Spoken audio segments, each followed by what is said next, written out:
दोस्तों, मैं हूं कामनी। स्वागत करती हूं आपका अपने चैनल जनता का फैसला न्यूज में। अगर आप दिलशाद गार्डन में गरिमा गार्डन आते हैं तो आपने कमलेश राजपूत का नाम कहीं ना कहीं सुना होगा। जी हाँ, नगर निकाय के चुनाव उत्तर प्रदेश में हो रहे हैं और यहाँ के क्षेत्र वार्ड नंबर 64 से अगर किसी का एक बड़ा चेहरा हमें चुनाव में देखने को मिल रहा है तो वो है कमलेश राजपूत जी का।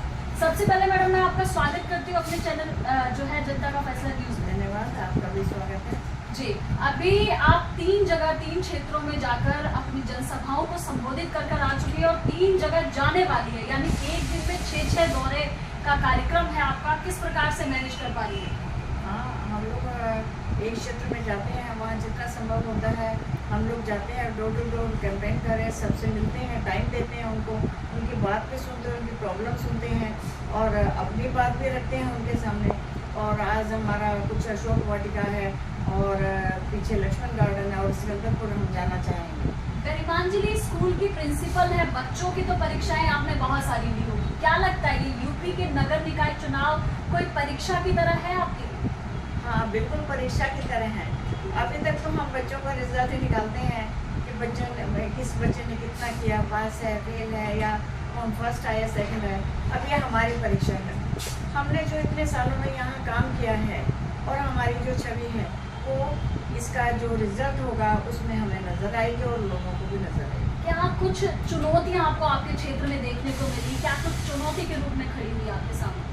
नहीं, ऐसी तो कुछ चुनौती हमें नहीं मिली, सभी लोग अपना प्रचार कर रहे हैं। हाँ, हमने जो वहाँ पर हम लोग घूमे हैं तो वहाँ की समस्याओं से अवगत हुए हैं कि किस प्रकार की समस्याएं हैं और वहाँ की जनता किन समस्याओं से जूझ रही है।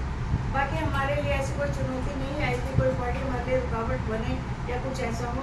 जनता का भी बहुत सहयोग मिल रहा है, जनता बहुत खुश होती है। बल्कि हमें हमारे एरिया से काफ़ी ग्रुप्स आ रहे हैं, फ़ोन आ रहे हैं, आप हमारे यहाँ नहीं आइए, आप हमारे गली में नहीं आइए, आप हमारी साइड में आइए।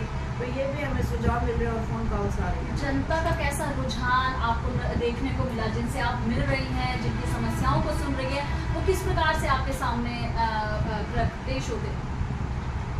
बहुत अच्छे से, बहुत प्यार से, बहुत अपनेपन से मिल रहे हैं लोग हमारे से और उनको विश्वास है कि हम उनकी समस्याओं को दूर करेंगे और वो अपनी समस्याएं बता भी रहे हैं खुलकर और ये भी बता रहे हैं पिछले टाइम में उन्होंने अपनी समस्याओं के हल के लिए क्या क्या कोशिशें की और वो उनकी समस्या हल नहीं हुई। वो सब भी अपने हमसे साझा कर रहे हैं अपने प्रॉब्लम्स को और हमारे से उम्मीद कर रहे हैं कि मैडम आप आएंगे या हम आपको जिताएंगे, हम उगते हुए सूरज को ही वोट देंगे और हमें आपसे बहुत उम्मीदें हैं। तो इस तरह से लोग अपनी उम्मीद हमसे रख रहे हैं और हम उन्हें विश्वास दिलाना चाहते हैं उनकी उम्मीद को हम पूरी तरह से करेंगे। तो ये थी हमारे साथ में वार्ड नंबर 64 की कमलेश राजपूत जी, कर्मठ, जुझारू और महिलाओं के लिए एक बहुत बड़ा फेस भी आप कह लीजिए, जो लगातार जो है महिलाओं के बीच में जाती है, उनकी समस्याओं को सुनती है। महेंद्र कुमार राजपूत जी की अगर हम बात करें तो इनको पहचान आज तक बताने की हमें आवश्यकता नहीं होगी। किसी भी प्रकार का सांस्कृतिक मंच हो या राष्ट्रवादी मंच हो, इनका चेहरा आपने कहीं ना कहीं देखा ही होगा। और सबसे बड़ी बात, अपनी पत्नी को इस फील्ड में आगे लेने के ये प्रेरणा स्रोत भी हैं, जो कि अपनी पत्नी को यहाँ से चुनाव लड़वाने की पूरी तैयारी कर रहे हैं। मैडम ने कहा ये कोई परीक्षा से कम नहीं है मेरे लिए। आप क्या कहेंगे, जनता कितने नंबर देने वाली है इस चुनाव में? वास्तव में मैं तो देखिए राजनीति से ही मैं बड़ा स्नातक किया है। राजनीति में हर क्षण परीक्षा है। इसमें तो समाज में जमीनी स्तर पर काम करके भी आदमी सफल होता है। हर परीक्षा पास कर लेता है, इस परीक्षा में पास होना ही एक असली परीक्षा है। तो और मैं इसमें इस क्षेत्र में पिछले 40 साल से इस परीक्षा की तैयारी कर रहा हूँ और कर रहा हूँ। अब हमने इस पौधे को लगाया था गरिमा गार्डन के बसाने से लेके यहाँ शिक्षण संस्थान खोलने से लेकर CNG पेट्रोल पंप यहाँ की लोगों को गाड़ियों की सुविधा के लिए, यहाँ विवाह शादी के लिए मंडप बनाने के लिए, यहाँ पे और बहुत सारे लोगों के स्वास्थ्य के लिए, ब्लड टेस्ट के लिए एक कार्यशाला खुलवाने के लिए बहुत सारे विकास कार्यों को तो मैं पहले ही करवा चुका हूँ। लेकिन बहुत सारी चीज़ें जो है राजनीति में से प्रभावित होकर के ही संभव है। तो हमने इस और पहले मैं राष्ट्रीय राजनीति में हमेशा सक्रिय रहा हूँ मेरा, लेकिन हमारे सामने अभी इसी वर्ष से यह जो निकाय चुनाव हो रहे हैं, यहाँ पर गरिमा गार्डन वार्ड नंबर 64 जो हमने बसाया, हमने यह पौधा लगाया, हमने यहाँ के लोगों को बसाया और जहाँ पे 50 रुपये 10 रुपये गलती जमीन थी, आज यहाँ 50,000 रुपये गलती है। उन लोगों को जो हज़ारों में थे वो करोड़ों में हैं। तो इस बात का वो जो लोगों को हमने यहाँ ईमानदारी, सच्चाई, पारदर्शिता के साथ उन लोगों के साथ काम किया है वो हमें याद करते हैं। आज हम लोग ने जो पर्चा भरा है उनकी कहने के बाद में हमने पार्टी को नहीं अप्रोच किया है, तो उन्होंने हम लोगों ने एक अपने निर्दलीय वो भरा है, निर्दलीय टिकट जो भरा है वो इसलिए भरा है कि हम लोगों की एक स्थानीय छवि का तो हमारे को उसका एक वो परिणाम मिले, उसका हमें फल मिले। आज से 3 से 4 दशक पहले यानी 30-40 वर्षों पहले आपने एक यहाँ पर बीज रोपा था जब आपकी पहली बेटी का जन्म हुआ गरिमा। उनके नाम से आपने गरिमा गार्डन रखा, जो कि दिलशाद गार्डन का सबसे बड़ा रोल मॉडल है। गरिमा गार्डन की एक अलग पहचान है। उसके बाद गर्मांजलि स्कूल। क्या अब तक आपके दिमाग में ये चीज़ नहीं आई कि नगर निगम चुनाव में इससे पहले भी आपको फाइट करना चाहिए, या कभी किया है आपने? मैं एक मिनट करेक्शन करना चाहूँगी। दिलशाद गार्डन दिल्ली में आता है और ये साई बाबा यूपी में आता है, गाजियाबाद साई बाबा। जी। दिलशाद गार्डन ये हमारे एरिया में नहीं है।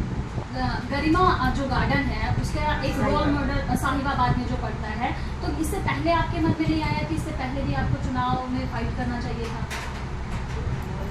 हाँ, ऐसा कभी सोचा नहीं है, लेकिन आप कुछ अभी भी हमारे पास बहुत सारे लोग आए, कॉलोनी के बहुत अलग अलग जगह से बहुत लोग आए कि आप लेडीज सीट है, इस पर आप खड़े होइए, हम चाहते हैं कि आप हमारे बीच में आए, हम आपको जानते हैं, आपका काम हमने देखा है। तो सब ने कहा, तो मैंने मन बनाया कि हाँ ठीक है, मुझे भी आना चाहिए। सभी लोग शिक्षा, स्वास्थ्य और रोजगार की बात करते हैं, आपके क्या मुख्य एजेंडे रहेंगे अगर आप चुनाव जीतती है?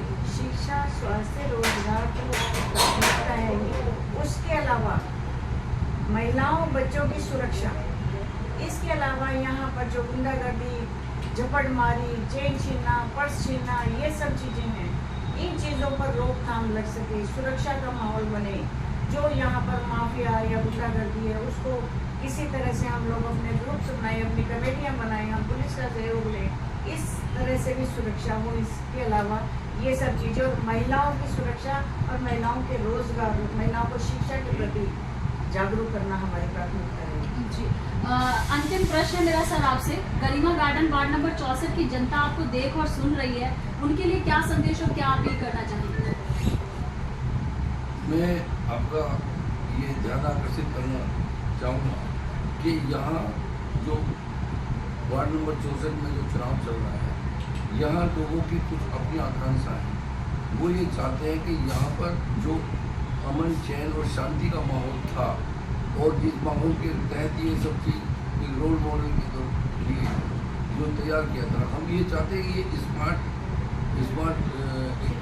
वार्ड बने, स्मार्ट वार्ड बने। स्मार्ट वार्ड के तहत हम लोगों ने ये हमें अवसर मिला है, अवसर को हमने अपने चुनाव में खड़े होकर के इसको लिया है। ये इस बार हमारे लिए एक अवसर है, और इस अवसर में चूँकि ये महिला सीट थी, OBC की सीट थी, तो ये हमारी जो विजय है मेरे साथ ये उसके लिए सक्षम है। रही बात इसके आगे की, जो उसमें हम शिक्षित हैं, और उसके लिए हम कानून की सारी व्यवस्थाओं के पूरे से अच्छी तरह से वाकिफ हैं।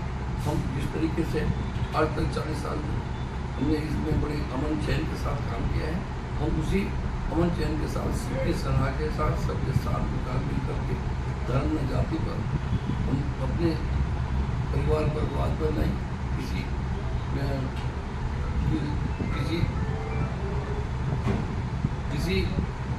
ऐसे विवादित विषय पर नहीं, हम हर तरीके से निष्पक्ष कोई काम करना चाहेंगे। और उसी के लिए हम जो हमें चुनाव चिन्ह सूरज मिला है, उस पर हम ये पूरी जनता से ये चाहेंगे कि उसमें वो वोट करें, और उसी पर जो प्रकाश के लिए शिक्षा का माध्यम से हो, या आपकी भाईचारा प्रेम के माध्यम से हो, या प्रकाश परिमा यहाँ हर तरीके से हर चीज़ निष्ठा। जी, तो देखा आपने, ये तो हम बात कर रहे थे महेंद्र कुमार राजपूत जी से, और साथ ही साथ अगर मैं आप लोगों को बताना चाहूँ कि एक शिक्षित महिला ही सदन में आपकी आवाज़ उठाने का काम करती है। अगर आप किसी शिक्षित महिला को वोट करेंगे तभी वो आपकी आवाज़ को जाके सदन में उठाने का कार्य करेगी। तो पार्टी विशेष पर ध्यान ना देकर शिक्षित एवं जागरूक महिला जो कैंडिडेट है उन पर विश्वास करते हुए आप अपना बहुमूल्य वोट उनको ज़रूर दें। कैसी लगी आपको ये हमारी रिपोर्ट? कोई आपकी समस्या हो, कोई समाधान हो, या कमलेश राजपूत से आपके कोई प्रश्न हो, तो आप कमेंट के माध्यम से ज़रूर पूछ सकते हैं। मैं हर उस कमेंट्स को पढ़ूंगी और अगले एपिसोड में आपको जवाब पहुंचाने का काम करूंगी। तब तक के लिए जुड़े रहिए हमारे चैनल के साथ। एक्सक्लूसिव रिपोर्ट बाय कामनी झा, जनता का फैसला news channel, camera person Reena Singh के साथ। Thank you.